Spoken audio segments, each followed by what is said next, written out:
Gary Gensler is a partner we can work with. He's going to try to bring the space in line with the regulatory mainstream, but he also appreciates what makes it different, where the opportunities lie, and he's years and years ahead in his understanding from almost any regulator we've seen in the difference between Bitcoin and other parts of this space.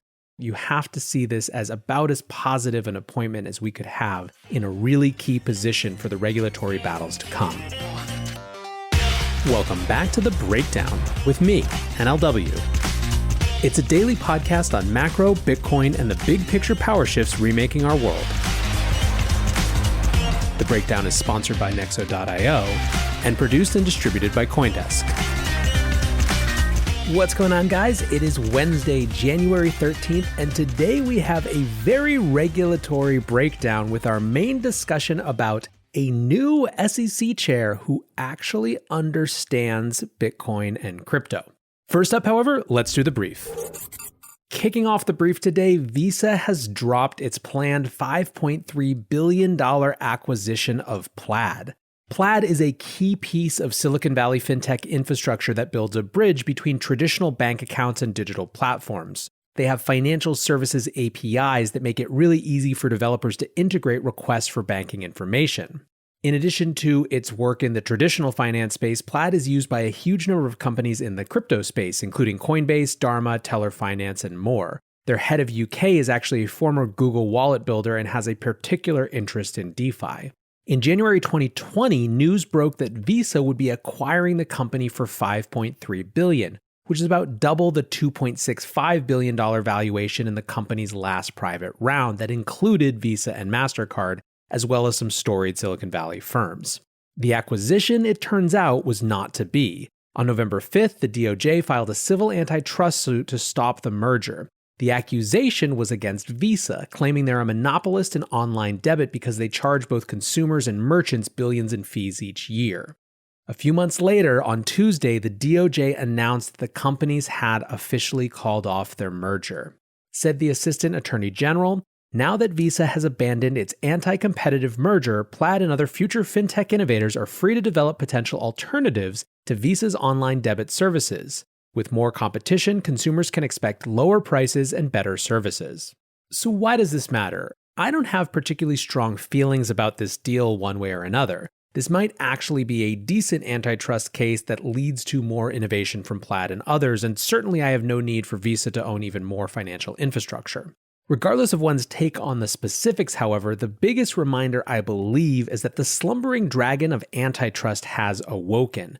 We've seen cases against Google, Facebook, Visa, and it seems like this is just beginning. Next up on the brief today, the ECB's Bitcoin funny business. European Central Bank President Christine Lagarde gave a speech at a Reuters event online Wednesday, and there were a few choice nuggets. First, on Bitcoin, she said that loopholes are needed to be closed, that it had been used for money laundering and other funny business. Basically, she called for a global regulation standard. Her exact quote was, "Bitcoin is a highly speculative asset which has conducted some funny business and some interesting and totally reprehensible money laundering activity." My take on that is, whatever. This is boilerplate speak for central bank presidents, big regulators, etc. Nothing new, nothing particularly vicious, and I think that when it comes to real animosity on the part of regulators and central banks, it's going to be directed at fiat stablecoins first, which strike them as much more of a threat than Bitcoin, which for Bitcoiners should be a good thing. Speaking of which, she reiterated the likelihood of a digital euro, suggesting it would take no more than 5 years. So the digital euro is on the agenda, it's coming, full speed ahead. Last up on the brief today, Brian Brooks to step down. Something that we've sadly anticipated is coming to pass. The acting head of the U.S. Office of the Comptroller of the Currency, Brian Brooks, is set to leave the agency in the next few days, according to Politico. He joined the agency last March and was named acting comptroller last summer. Before that, of course, he was the chief legal officer at Coinbase.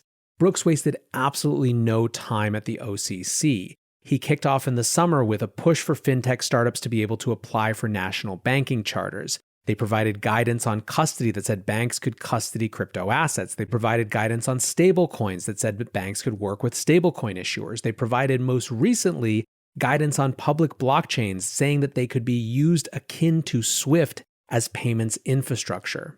These are all pretty transformational changes. so it's no surprise that some folks in Congress weren't particularly happy about them. Brooks was nominated for a full term but never confirmed, and it seems likely that Biden will have his own pick. The question now is what happens next.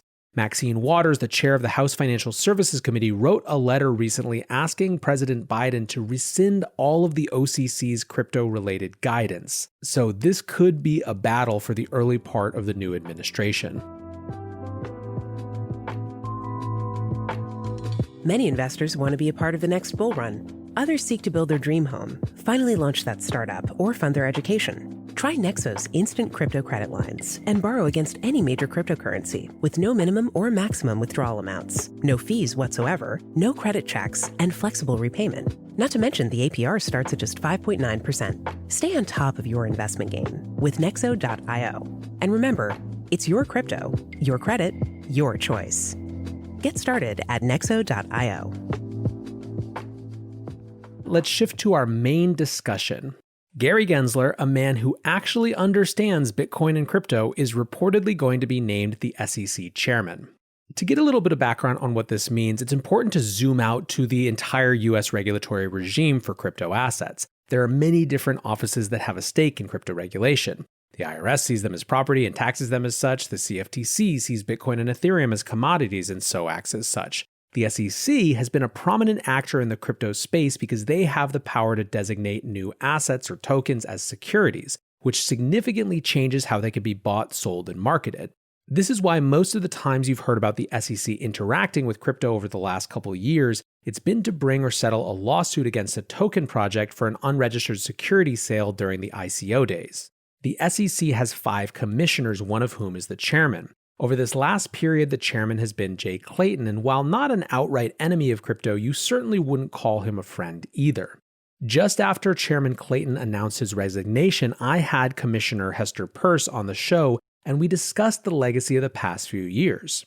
To be honest, she wasn't particularly animated about their successes. In fact, she basically said that they had done too little and taken too long to do it.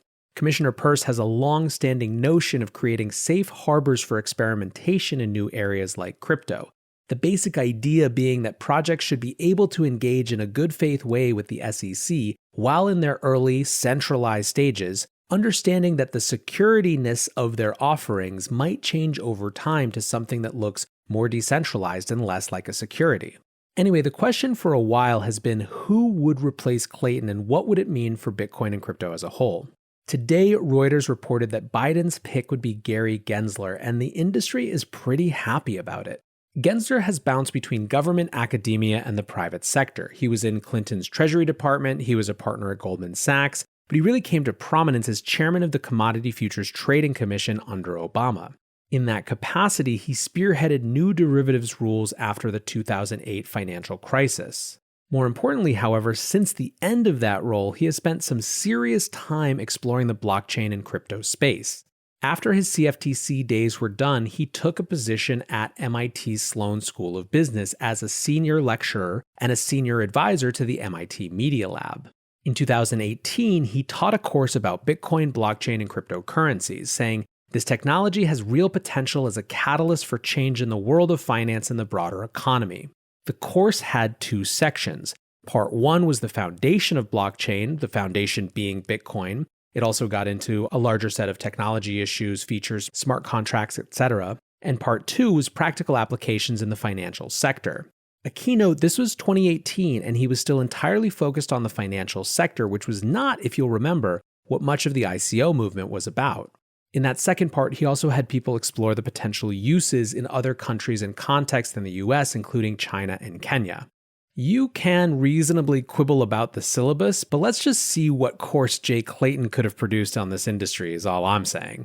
What about his positions then vis-a-vis this industry? First, he's had a lot of interesting quotes on Bitcoin specifically. An example is this one. "I remain intrigued by Satoshi's innovation's potential to spur change, either directly or indirectly as a catalyst. The potential to lower verification and networking costs is worth pursuing, particularly to lower economic rents and data privacy costs, and to promote economic inclusion." Now, in 2018, as he was taking on that MIT role, he was also giving speeches and interviews about similar topics. In that period, he said that both Ether and Ripple had most likely been issued and traded in violation of American securities registrations.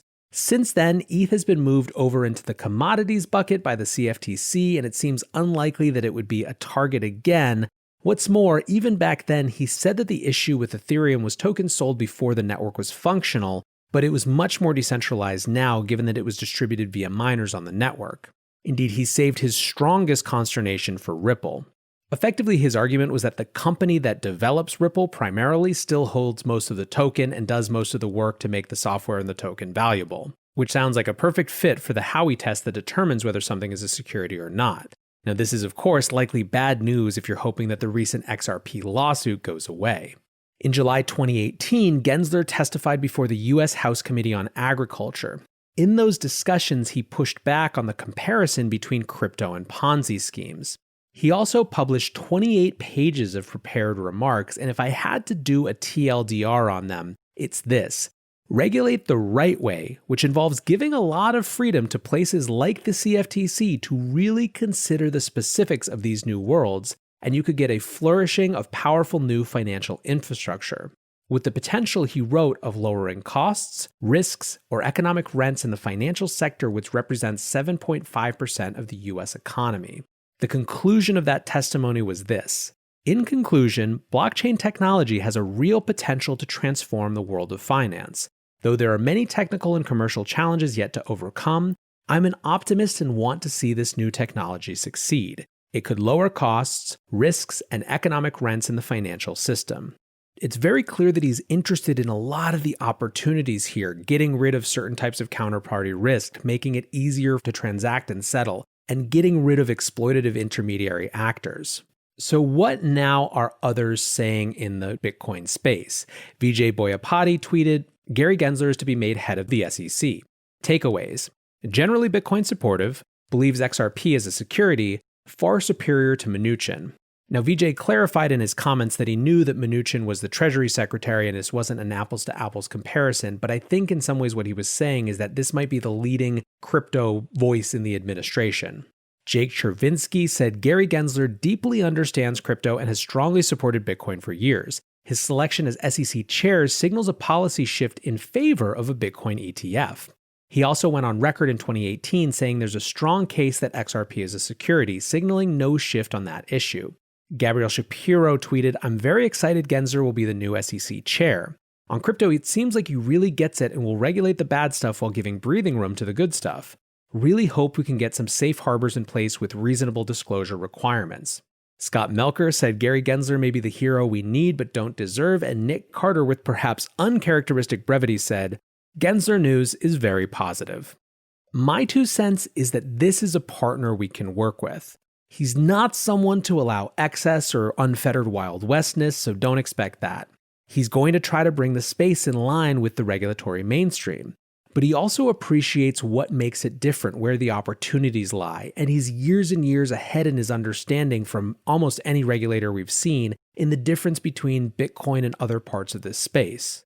I think if you're interested in the future of Bitcoin and in the crypto industry as a whole, you have to see this as about as positive an appointment as we could have in a really key position for the regulatory battles to come. Anyways, guys, let me know what you think about the Gensler appointment. Hit me up on Twitter @NLW. Talk to me in the YouTube comments. As always, I appreciate you listening. I appreciate your ratings and reviews. They're making a huge difference. The audience is growing, and I love every minute of it. Until tomorrow, guys, be safe and take care of each other. Peace.